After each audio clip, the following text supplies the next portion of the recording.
Hi there, welcome. This will likely be pinned to the top of this channel, and for at least now pinned as the top tweet on the related Twitter account that you see there, going under the same name on PSN. If you're over on Sony and want to connect to us there as well. Just wanted to give a brief little explanation towards thoughts on the reasons or rationalization for this channel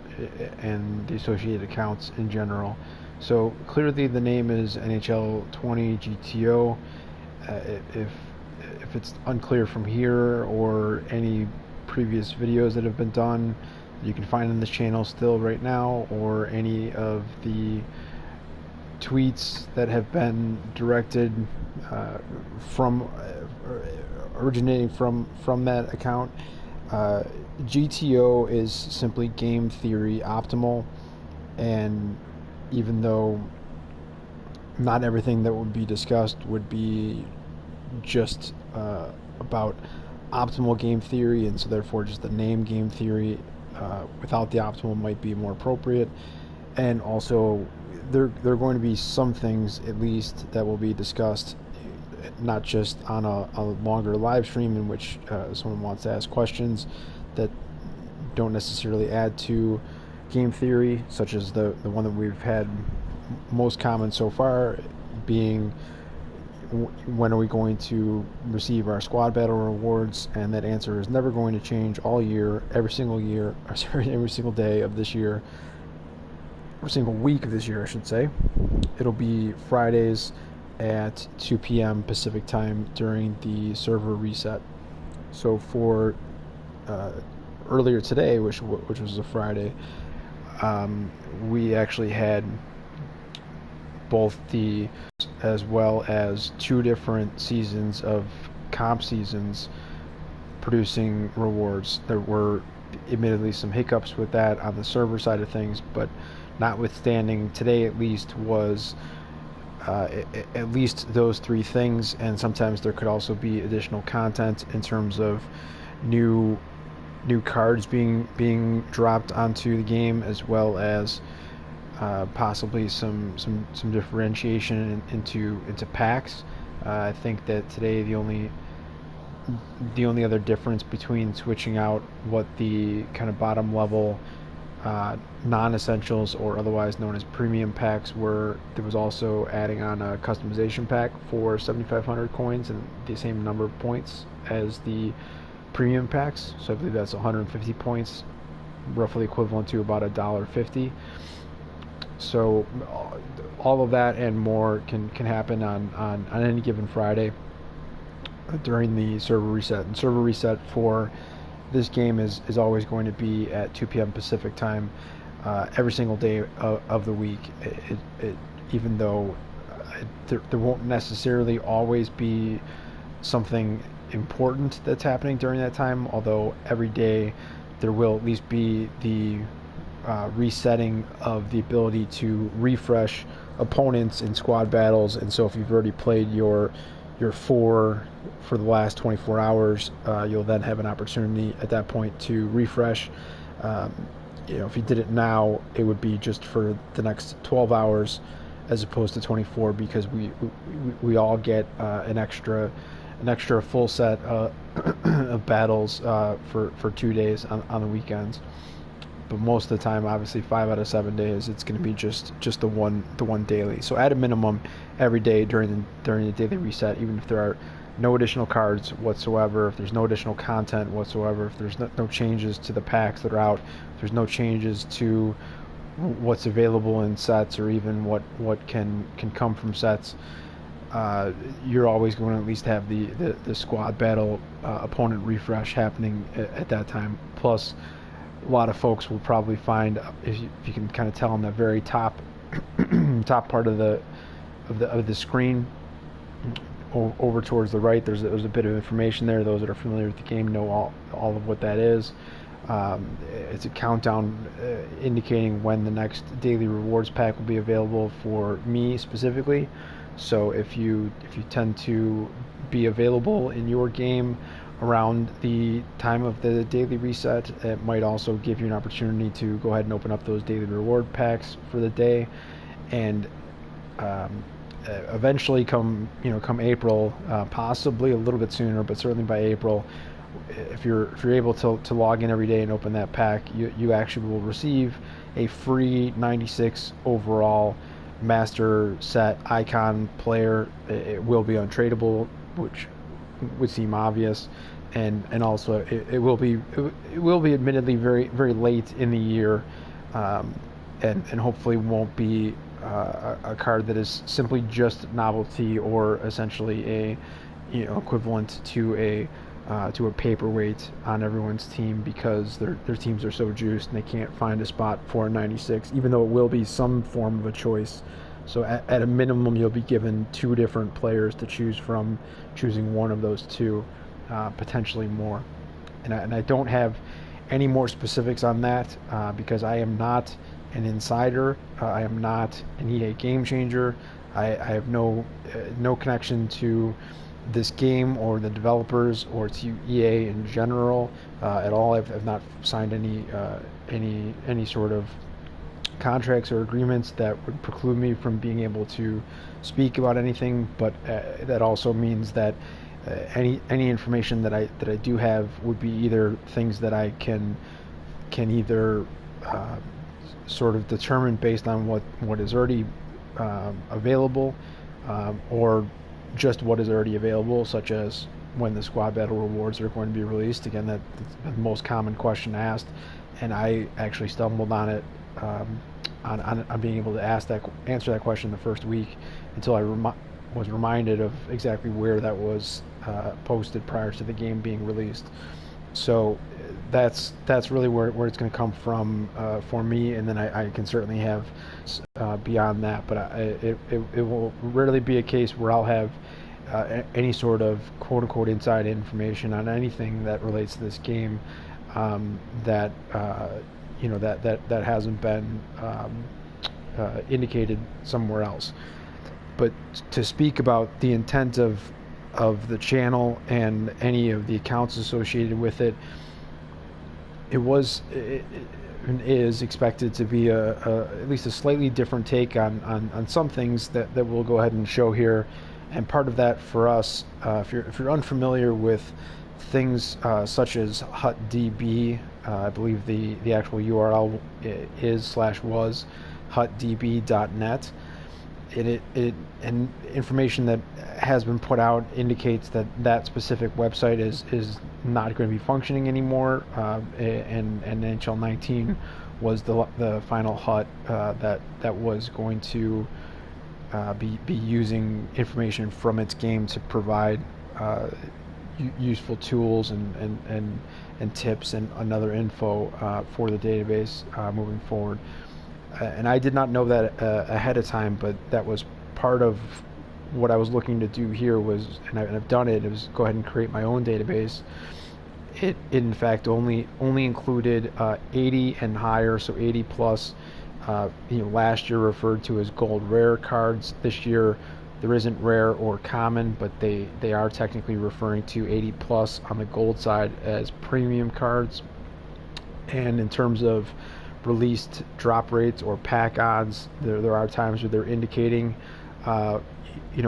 differentiation on 80 plus, as well as with certain packs indicating, for instance, that there are some packs in which you can get 20 cards, all of which are players and all of which are going to be 80 plus ratings.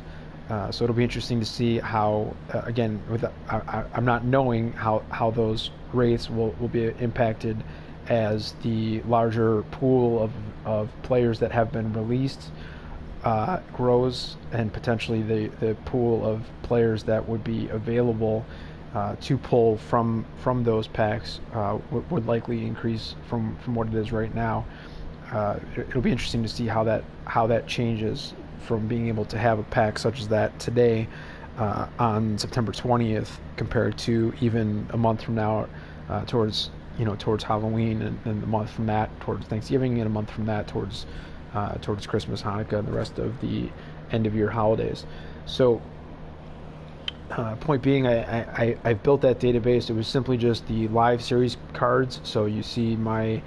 I guess, quote unquote top player as far as player stats is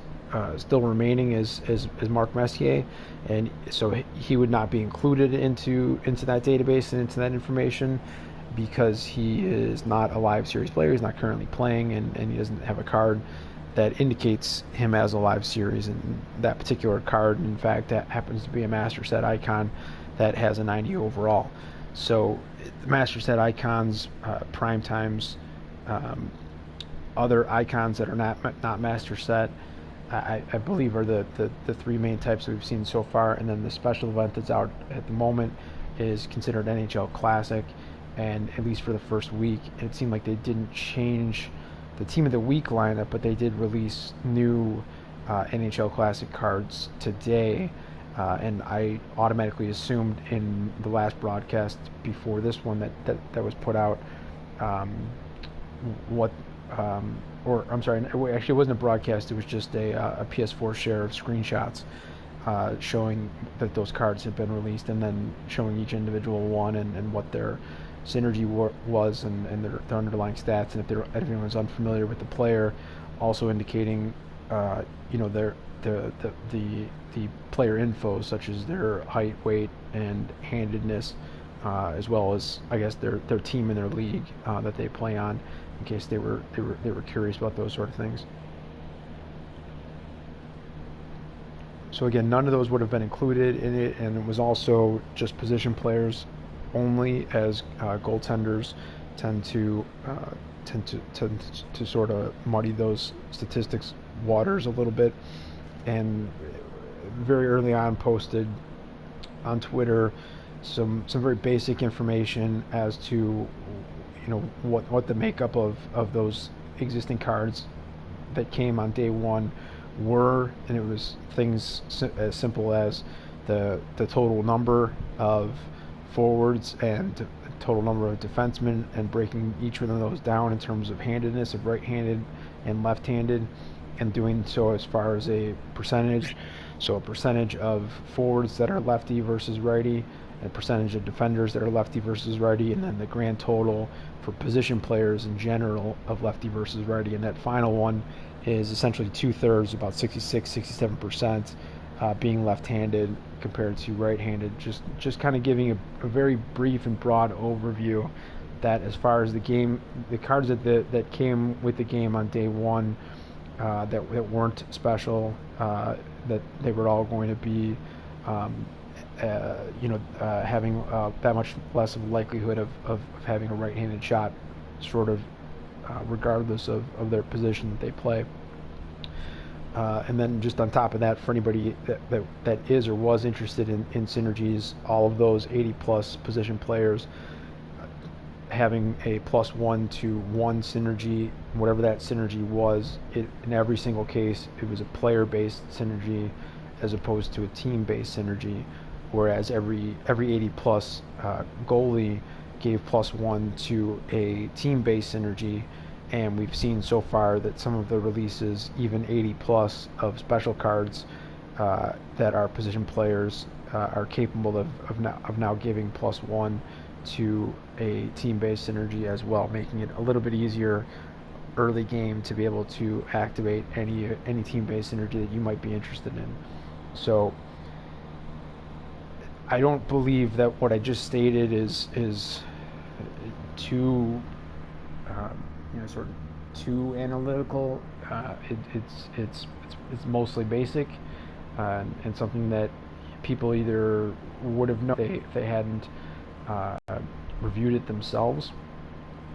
But that's sort of a baseline of some of the things that we were looking to put together here. And so it's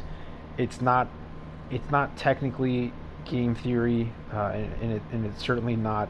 even indicating any sort of action or choice, which would be able to help you determine whether it was optimal or suboptimal from a game theory perspective or any other way of looking at it. However, it does sort of speak to being able to potentially look at certain things, such as, if my team only consists of those live series card 80 plus players that came with the game, knowing that if I want to have kind of an even mix of lefties versus righties, my right-handed shots are going to be that much more key for me to focus on in terms of getting them onto my squad without having to pay too high of a premium. So it's things like that that can start to speak towards how you may choose to go ahead and play the game. But in the end, it's a game. It's meant to be fun, and everyone sort of plays their own game, plays their own screen, as people like to say. But with this particular channel, this account, the associated social media accounts with it as well, or just one more avenue for you to occasionally pick up that information that, again, you either might have already suspected and are now just having confirmed for you, or that perhaps you just might not have had the time to kind of comb through to be able to figure out, or that you may have already completely known, and so you may choose to come here for the other things that we'll do, because it won't and it can't be exclusively just even just game theory related things, let alone game theory optimal strategies and ways to approach the game in general. It is also intended to include some things that for now, at least that I like to see from other creators on other channels that we're putting over here as well, such as particularly any sort of massive pack opening that we can do. There may be aspects of even a pack opening, quite frankly, that can be a little bit related to game theory and potentially either an optimal game theory strat towards pack opening and how to handle the content that you receive from those packs. But if not, it may be able to at least come up with a dominant or a solid strat that can come from doing that may not be able to be determined as to being completely GTO, but still pretty solid. And the expectation would be, and you can see this from going back to the previous broadcasts up to this point, that even if we were opening up 100, 200, hundreds, 1,000 different packs, the whole time it won't be me assuming if I'm the one that's doing it, or whomever, opening up packs and stopping at every single card and analyzing every single card and analyzing how to approach that card and what to do with it in terms of potentially adding it to the team, or how to get it sold on the auction house, and if that is problematic, instead just what to do with the quick sell. So having gone about 19 and a half minutes here, and having that first minute having to be essentially silence based off of the current setup that we have here, at some point definitely it'd be looked to be more of a standard look for you as an end user, with the standard overlays and the webcam and a much better microphone than this one, and all that great stuff, to be able to add to it for any content that's done, at least that which is done in which I would actually be visible and on the mic. But even for now, if anything that comes out like this, if if anybody sees anything that's listed as even just a title or a description towards any content that's put out as a video here on this channel, or sees the way in which it is presented over on Twitter, and that those are essentially the ways in which any of this is being quote unquote promoted, it by default also promotes it in that same way through the PlayStation Network. But it seems that at the small size that it is now, that it'd be unlikely that too many folks would just kind of stumble upon this through the PlayStation settings of who's live. They'd have to essentially be looking for someone specifically hosting live for this game, and then seeing a little bit of the information on it and deciding to come out and join in. And so if anyone sees anything that we post there, and if there's anything that might seem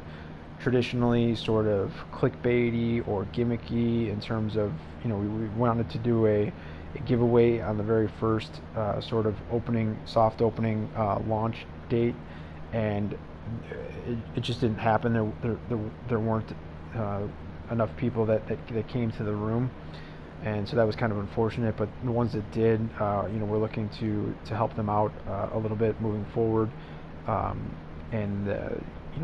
they may even have a chance to assist with the channel as it progresses. So to be clear, again, if you see any of those things in terms of how we're presenting what we have here in the titles, or the tweets that go out about it, you'll probably notice that as of now, I don't believe that any changes have ever been made to any of the automatic thumbnails that are created by YouTube. So definitely with those, at least, I would say it's fair to say that we haven't gone out and tried to make those look or feel clickbaity at all on the thumbnails. But if anyone feels as though some of the titles or again presentation over on Twitter would be along those lines, just want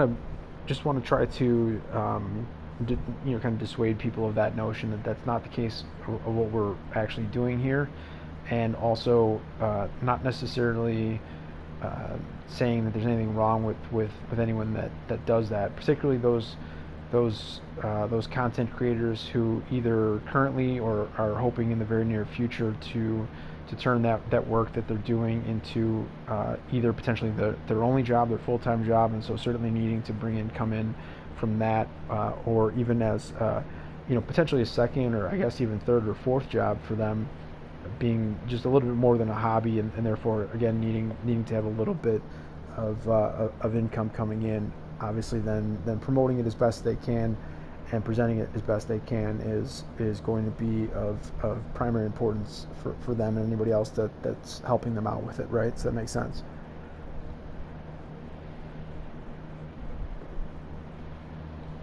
However, having said that, and having said there's nothing wrong with anyone that does that, it's not what we're looking for here. And so even though even in my personal opinion, if everything on this channel and everything that was ever tweeted out was 100% about game theory aspects of the game and trying to have optimal strats, to not just the gameplay aspects but to the other aspects of the game that can impact the kind of ease of use of the gameplay when getting into an actual game within this game. Sorry if that sounded kind of meta, but that's just, those are the words. So what instead we're looking to do is to have as much of that as we can. Clearly that's essentially the brand, but it would be in my opinion extremely dry, extremely boring, and even though it's an area of great interest for me and for best I can tell for anyone else that's involved so far, it's not necessarily something that even I personally would expect to ensure that I click into immediately if I were to see a video dropped from a channel such as that I'd feel like I need to get into it right away and see exactly what's going on with that. There are some channels out there that are giving specific information as to how to approach certain aspects of gameplay, how best to score, on a breakaway, how best to score, versus a crowded full lineup of opponents on their defensive third. And even the actual strategies when you go into your team and edit them prior to a game, as well as on the fly. Optimal ways to sort of do that, best ways to do that, and then even in terms of squad battles, sort of best approaches for beating the AI in squad battles, or the CPU on what is technically an offline mode in any squad battles games. That's great. We're not doing that here. We will do our best to answer any and all questions that we have the ability or capability to do, of anyone that pops into a live stream and asks questions, or also anybody that would ask a question in the comments of any video that makes it into a replay or edited content directly that was never broadcast live onto the YouTube channel, as well as anybody sending something that mentions at NHL20GTO on Twitter, or if they have the ability to send a direct message there, or frankly anywhere else in which you're able to contact us. Sort of happy to answer any and all questions that I'm able to. But again, if it's something such as how to score on a breakaway, we're not looking to recreate the wheel here, and felt as though the answer to that question has been answered effectively every year for a number of years now, and any changes that would go into the best answer for that question for this year in NHL 20 as opposed to 19 has also already been answered by multiple prominent content creators here on YouTube. So while a very brief, quick one of the potential best choices or answers could be provided by us on the fly if anybody were to ask the question, more oftentimes than not, instead we would point them in the direction of those channels that have addressed that and have done a great job of doing so already. Because again, not trying to recreate the wheel, and also not really here to try to provide specific gameplay aspects. Once you're actually in the game, there's plenty of places where you can go to get good info there. And the main thing that anyone would tell you, whether you're starting fresh for the very first time today, whether you've been playing for years, the whole way through up until today, or whether you sort of like myself personally before last year, maybe you'd played for a very long time and then had just not played so much recently in the newer versions of the game, and found it to be obviously quite different than those old versions. No matter what that case is, I think the main answer that most will give you in terms of how to improve generally across the board is essentially practice, and that's going to include just actually getting in there and playing the games and seeing for yourself, and trying to sort of just figure that out for yourself in terms of being willing to be honest, maybe even recording some of your games for yourself privately to go back and look at, as well as capturing it through instant replay, where it's for the most part indicating a lot of what you're doing with your controller at certain points in the game, to maybe know the difference between what you thought you were doing versus what you were actually doing, as well as potentially noticing that it was effectively either exactly or very close to what you wanted to do or thought you were doing, and you didn't get the outcome that you were expecting. Then maybe having to go back into your settings and realizing maybe if you have some sort of assist for passing or shooting or things like that are on, just across the board, or maybe if you have online pass assist, all the way tuned up to 100, or anywhere really between 0 and 100, and you want to make adjustments to that. Those are all sort of things that I don't believe that in every single case that there's just a one size fits all best answer for everyone. In a lot of cases, it's going to come down to your play style, what you're comfortable with, what tends to work for you, and you'll be the best judge for yourself if you're able to be honest with yourself about it, as far as what is truly working for you so far and what is not, and then obviously those things that are not, what other approaches you can take in those situations. And so a very, very, very quick example of that could be as far as the goaltender that you choose to go ahead and play in the game, which could also impact which goaltender you choose to put in to the squad as your backup goaltender, who can be available to enter the game at any point. Would be a likely factor besides just their size, or if you're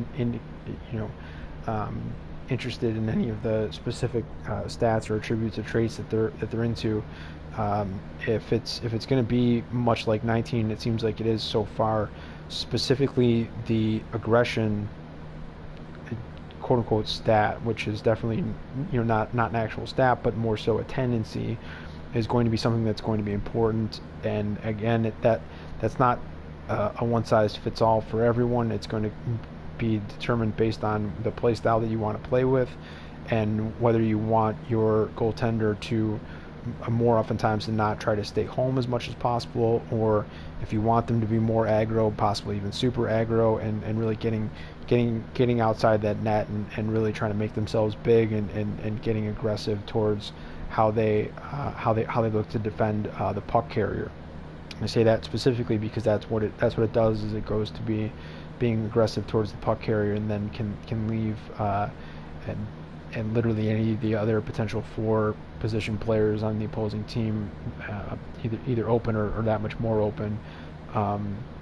with less of the net covered, if they're in a completely different spot from where the puck carrier is when the goaltender looks to be aggressive. And so a potential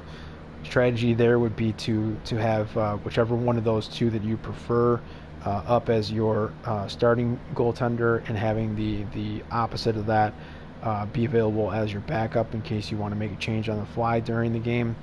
as well as potentially, regardless of which one you choose as your starter, potentially having a backup goaltender that is more or less middle of the road as far as aggression goes, so that you can still make the switch. Say that you opted to choose a starter who is super aggro. Maybe your backup isn't the complete opposite side of that has very, very low aggression attribute and is going to stay home, but more middle of the road between the two, so is somewhat aggressive but much more scaled down from your starter. Can be, just those things that we mentioned alone can be a myriad different list of strategies as far as who you choose to have in your lineup, in your squad when you go to enter any individual game, no matter what it is. If it's sort of offline CPU squad battles, or offline CPU hut challenges, or any of the online modes, online seasons, competitive seasons. Eventually there will be hut champs, any of those sort of things. So for us here, it'd be more about explaining, again, mostly based off of things that happened when the game was released,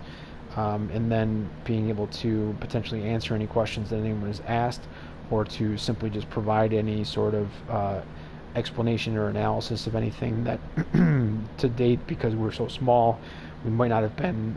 asked explicitly yet, but that we feel would be good info for at least some folks to have. And we would go ahead and provide that. And part of that is including in sort of the limit we did off of that initial 80 plus position player list. One of the sort of best things that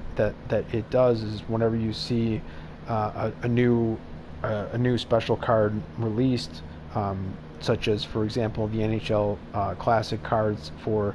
PK Subban and Braden Point in the first week of those, as well as some of now the prime times that are also coming up to that started as 80 plus and are now 83s. In both of those cases, they were essentially +3 from their base stat overall, and did progress linearly. So every single underlying statistic for them also got a +3, and so we have that info, and we know sort of how every single card that started as 80 plus and therefore is an NHL player, how they're going to progress from either 80 all the way up to 87 was the high on the starting cards. Your McDavids and Kucherovs and Crosbys and things like that. There aren't very many of those, and then there's even less 86 and even less 85, etc., all the way down to 80. But anything that started at 80 all the way up to 87 as a position player, as they progress all the way up to 99. And again, we don't know what is going to be released, which types of cards are going to come out that are going to have those progressions, and then exactly when we would start to expect the first 99 to come out, and then the first kind of major grouping of 99s to come out that you could potentially fill your entire team with, and then more to the point, once a certain player, such as particularly any of those 87s or 86s and even 85s, once they maybe have just massive outputs during the course of the actual NHL season, and they're able to get progression cards that come out, whether it's +1, +2, or +3 on each one of those that come out, you can see pretty easily, an 87 really just needs to get +12 to get to 99. And if the progression cards were +3, and I'm not saying they all are going to be, but if they were and they had a linear progression to them, they're only going to need to have 4 of those come out. And if it's like 19, in which sort of any progression card that comes out is effectively the only progression that will happen for that player for that month, even if there are future progression cards that come out for that same player, based off of other great performances during the course of that month, that sort of thing can happen as well. And the likeliness would be that the overall as well as the underlying stats would be effectively or exactly the same between one of those cards and the other one, and so then it would mostly just come down to, outside of maybe a different look to the card, if there are different types of cards, then the only other thing that could be different would be the synergy or synergies that are chosen. So you take all that into account and realize, as I said, an 87 just needs +12 to get to 99, and so then the question would become, once a card does turn to 99, if it followed a standard linear progression up to 99, obviously we have that information and we know exactly what every single one of the 80 to 87 live series cards would look like once it hits 99, if it were to hit a 99. But what stands to yet to be shown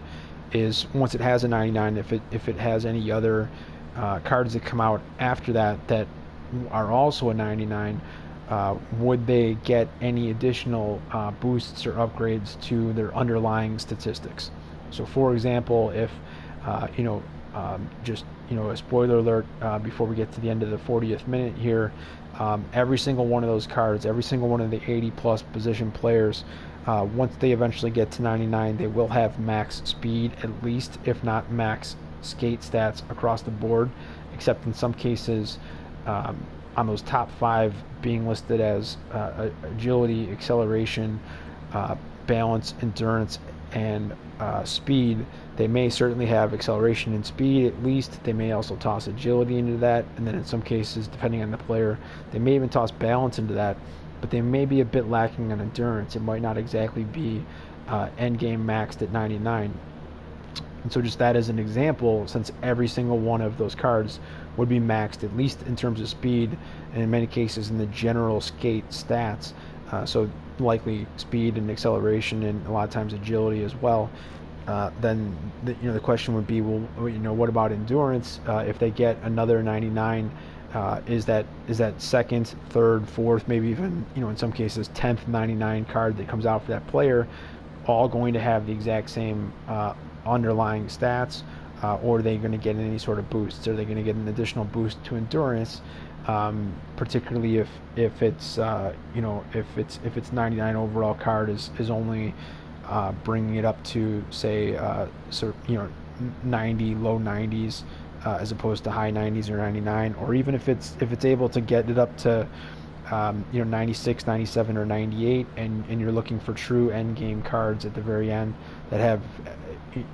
everything across the board outside of aggression, fighting skill, and sorry, the third one I can't think of off the top of my head. So outside of those three, but at least those two, maybe you're looking for 99s across the board. And so whether it's, again, even a 97 or 98, let alone a 96 on endurance, and that 99, perhaps you'd like to see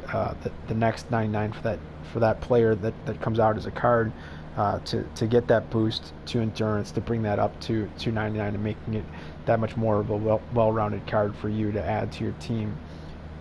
So those are some things that can be determined based off of what was released on day one in the game, and then also just off of assumptions based off of how this series has run previously. So we'll looking to end this as soon as we can here on the live stream, as we're not expecting to have this edited when it goes over to replay on YouTube and then likely promoted over onto Twitter. Just want to reiterate again that if anything is done that sort of suggests that it's even remotely clickbait-ish from its title or description, or any of the comments that are left on a tweet promoting either the channel in general or a specific broadcast that has come out through this channel. Just wanted to reiterate that obviously I don't want to have every time that I come in to do a live stream to have it be this, where there's no one in the room and there are no comments. For now it's perfectly fine if that happens some of the time, and it's actually very helpful that has been the case for this particular broadcast. However, in the future, not just for those times when we're looking to do giveaways and they're based off of how many people are able to be into the room, in full disclosure and honesty, if there's any sort of cost incurred on our part to try to provide those things to those individuals, it's not being done just from a promotional standpoint. It's more so. I'm not suggesting this is completely a charity or charitable on our part, but it's really just for something that's going to potentially add a little bit more excitement for those folks that are able to get engaged and to be involved in any of those that are done, and therefore just provide something that's a little bit more exciting for anybody that goes ahead and joins us on this. So even if we were to do something such as a subathon or something like that, something that's intended to sort of bulk up the stats and the analysis as far as our viewers and our subscribers, and our followers on Twitter, and people commenting on in the live chat when the streams are going, or commenting after the fact on any of the videos that end up on YouTube. All of that is great. We're not saying that's not desired. It's however not necessarily the objective. It's likely something, as I said, that at least some people that would look to engage would be that much more inclined, more excited to do so if there are others who are doing it as well, because obviously the intention is not to have any potential conversation or back and forth or chat being exclusively between myself personally and any individual or individuals in the live chat, but eventually much more like the many other content creators live streams that you see out there, where there's a fair number of individuals watching and a fair number of those that are chatting in the live chat, essentially able to do so amongst themselves. So if that happens, that's great, because from my perspective, I would view that as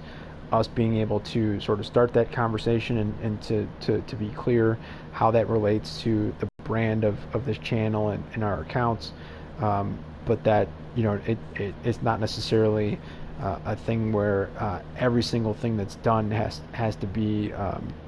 completely in line and attuned with that, and therefore as long as it's civil and fun with the discussions that could happen in live chat, in a live stream or something like that, then that being good natured, all that's perfectly fine. Just wanted to make sure that was 100% understood as far as our intention, our direction, as I looked to have me sort of introduce the channel to everyone, despite the fact that we've already put out content so far, and to also clarify that anyone else that's out there putting out content as well that are doing those sort of things and may have the thumbnails that admittedly either look or actually are very clickbaity, and the actual content underneath it may not actually be even remotely half as exciting as what would be expected based off of what was put into those thumbnails or into the description of any edited videos like that. That's understandable, and we're not tossing any shade towards those folks. And then again, in general, the vast majority of people that are doing this, especially here on the NHL series side of things, seem to be pretty good, decent people, generally speaking, and any sort of promotion or add-ons to the channel that they're doing certainly could benefit them in a personal way. But I found that more oftentimes than not, it seems as though many of those folks are providing things in such a way that they're able to take anything that comes into the channel in any way that it does, typically more so over on Twitch than on YouTube, but anything that sort of comes into the channel as far as revenue or income is then turned around and put back into the channel to make the channel that much better, whether that's directly in the form of money to buy points in this game, to be able to open up packs and to do live stream pack openings, and then to obviously edit that content down and show some of the results from those pack openings to keep people excited on the game, and also excited to see what else those creators are going to do in the future, as well as in many cases providing some form of revenue to be able to have those individuals be able to bolster their streaming setup across the board, maybe the cameras that they're using, the microphones that they're using, maybe even to pay a little extra per month for a slightly faster internet connection or something like that. There's as well as just the outlook of both themselves personally, assuming they're on a camera, as well as their room behind them that's going to be shown on that camera. All that makes a ton of sense, and I think that it's great that they're looking to do that and trying to do that. And admittedly, especially for anybody that is doing this full time at this point and has turned it into a job and is likely streaming almost every single day, I personally would take no issue with this, and I don't know why anyone possibly would. But even if they are turning around and putting most of the income that they've received back into their content in some way, shape, or form, they also have to live, and many can have more than just themselves to be concerned with as far as providing for those close to them. And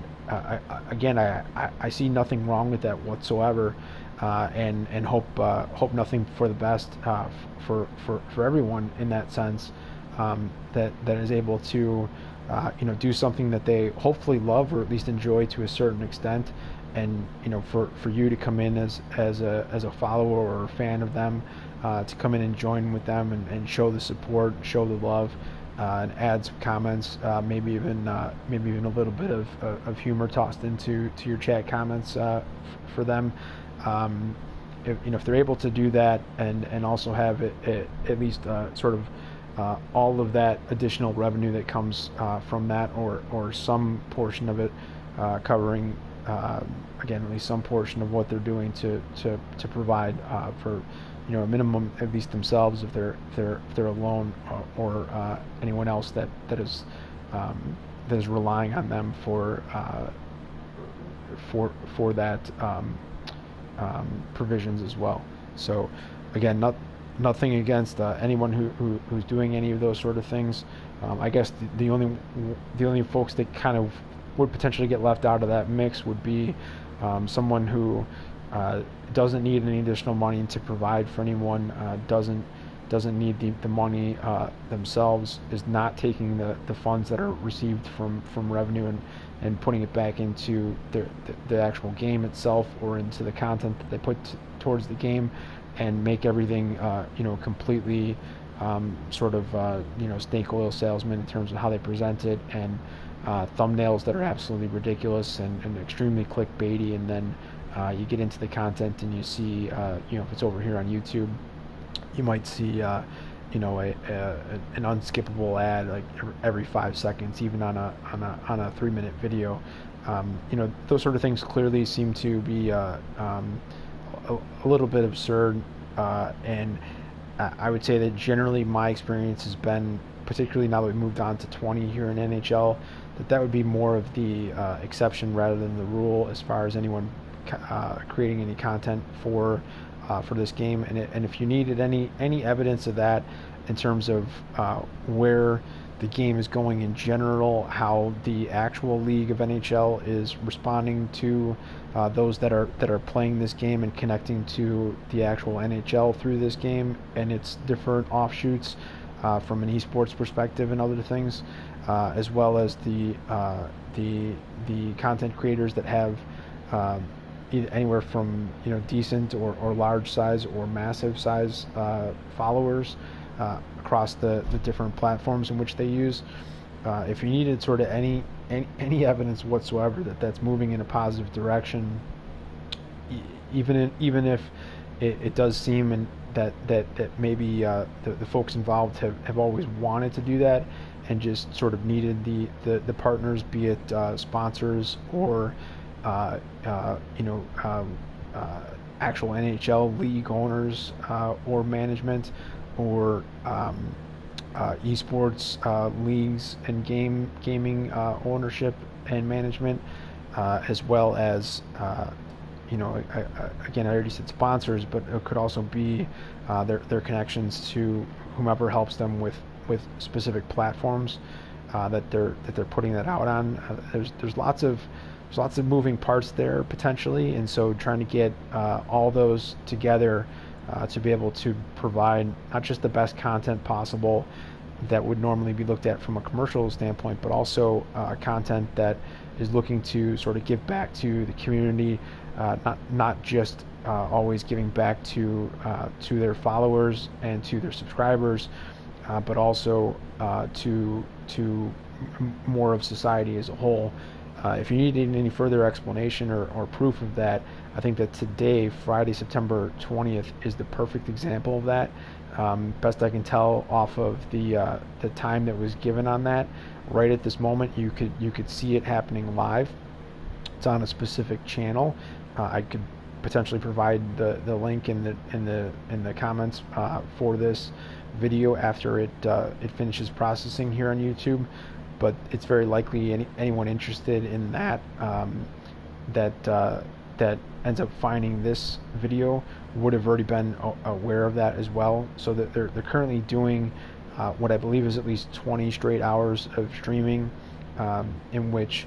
I think they said that the intention was for all of the proceeds that are earned during that process to be donated to great causes. Um, and so, as I said, I think that it would be difficult, especially on a day like today, to try to suggest that everyone involved and everyone at sort of the top of the game is doing this just to milk or bilk money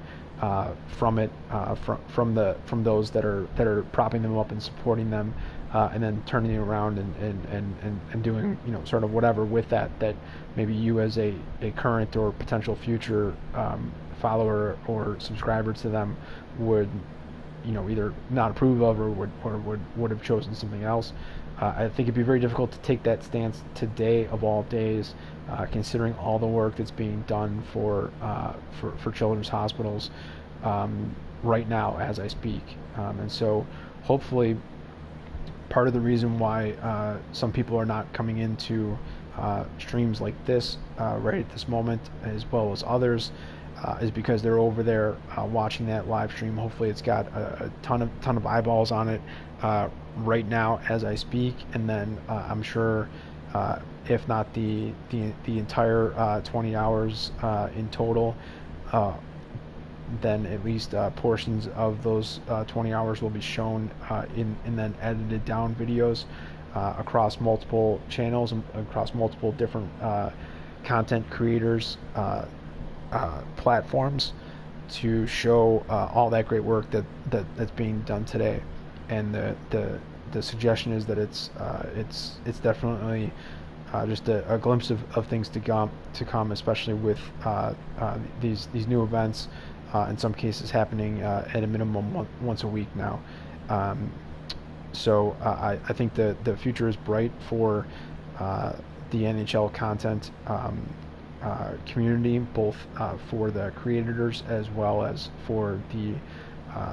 sort of fans or subscribers or followers of that. And so as we circle back to the introduction of this channel more formally to the general public, I understand it looks very basic right now. You may not even really be able to hear me all that well on this really bad microphone here,